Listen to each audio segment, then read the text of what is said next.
Depuis plusieurs mois, Elise Moon a fait de la maladie d'Alzheimer sa principale cible, prêt à sensibiliser le public autour de cette pathologie. Dans une récente interview accordée au quotidien Le Parisien, il a ainsi livré ses meilleurs conseils aux personnes pouvant être entourées d'individus qui en souffriraient.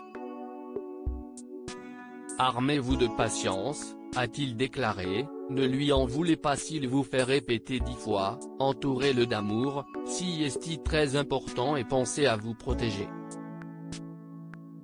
Et dans le cas où ces personnes perdraient un être qui leur est cher à cause de cette maladie, il leur faudra tout extérioriser.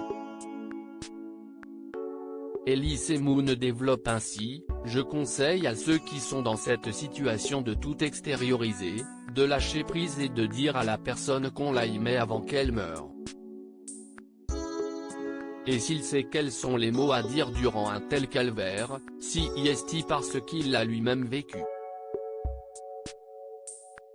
En effet, le 12 septembre 2020, l'acteur a perdu son père, Paul, des suites de la maladie d'Alzheimer. Tout est dégueulasse dans cette maladie. Personne ne veut voir son père, le Superman de son enfance, perdre ses facultés. Ce spectacle est si dur qu'on a parfois envie qu'il cesse. Elise Moon a réalisé un documentaire pour son père. Ce deuil, Elise Moon en a fait une œuvre afin de venir en aide à ceux et celles qui seront directement ou indirectement confrontés à la maladie.